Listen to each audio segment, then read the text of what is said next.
Oh, the Flash, I love you.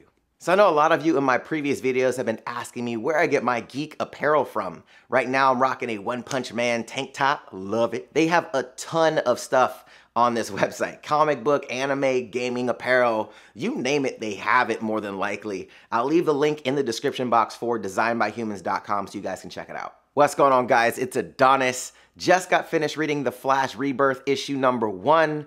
Let's talk about some of my favorite parts. So before we get into it, I just want to let you guys know I'm not a gigantic comic book reader in the past. I've read some comics, some graphic novels.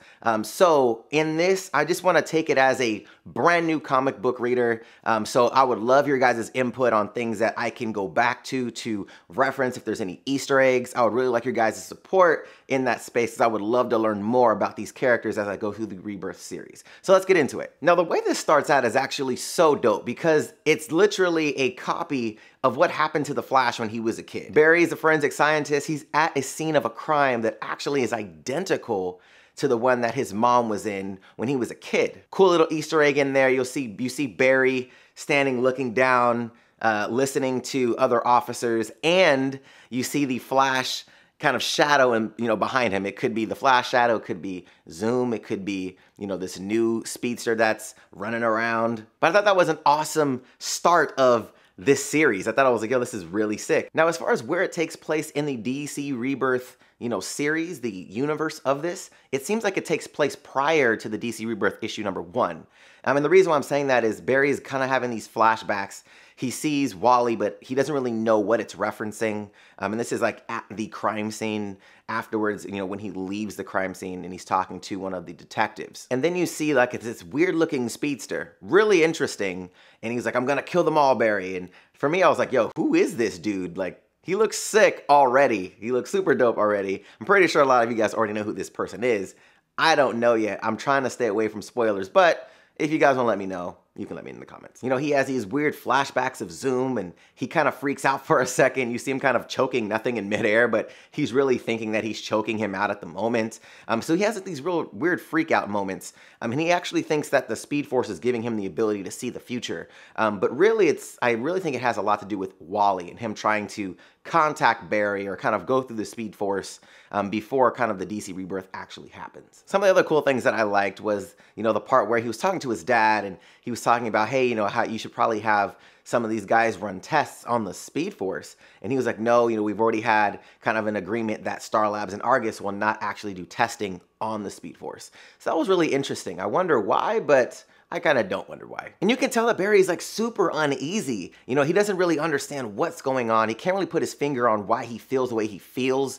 And then you find out later when he's running around, trying to figure out stuff, he runs into Wally. And this is right where the DC Rebirth kind of ends. And it's cool how it's kind of parallel with that storyline. It seems like some of the things may precede it, but I really like that. And, he pulls Wally out of the Speed Force, brings him back. He automatically starts remembering things, which is so dope. I just love how it's written. It's written so well. One of the other things too that was brought up that I did not know, and maybe a lot of you guys did, is he was talking to Wally saying, you're not a kid anymore. You're not Kid Flash. You're a Flash.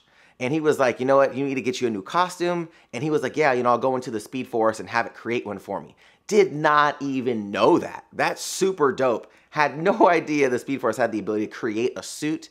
Maybe you guys did. Let me know in the comments how many of you actually knew that. That was so dope. Now, even with Wally, at the very end when they split, I thought it was so tight because, both of them felt like they saved one another. It was sick because it was different points of view, different perspectives, but, Wally felt like he saved him from the Speed Force. He brought him back, and then, Barry, he's been so out of it. He didn't know what the hell was going on, and it took Wally to show up to kind of snap him back into things. So I thought it was so brilliant how it was written. Ah, so good. Now, one of my favorite parts of this issue was the Batman scene. He's in the Batcave. He actually says, like, a lot of people think he's the greatest detective, but I think he's probably one of the best scientists because he uses forensic evidence, to figure things out. And that's so true. I thought it was sick, and I like how they pointed that out. Now, one of my favorite moments in the Batcave was like the perfect Flash moment. He was talking about he wanted to lighten the mood with the joke, but he remembered Superman had told him there's no laughing in the Batcave. I thought that was fucking brilliant. But overall, this issue was so awesome. I really, really enjoyed it. But let me know what you guys thought about issue number 1 of Flash Rebirth. I would love to know your guys' comments. If you guys have any Easter eggs that you guys saw that I should know about from past comics, from previous issues, please let me know. I would love to know so I can read and get my knowledge up for you guys. If you guys like this recap, give me a thumbs up, show your boy some love, and if you haven't subscribed to the channel yet, you're gonna wanna do that. Hit that APP logo in the corner to subscribe to the channel, or if you're on mobile, hit the subscribe button, and if you're on Snapchat, follow your boy at Adonis Xavier. And there's a gigantic giveaway that myself and Ismahawk are putting together. I'll leave a link in the description and an annotation here so you guys can check that out. It is awesome. Make sure you guys are on that so you can win some free stuff. All right, guys, till next time.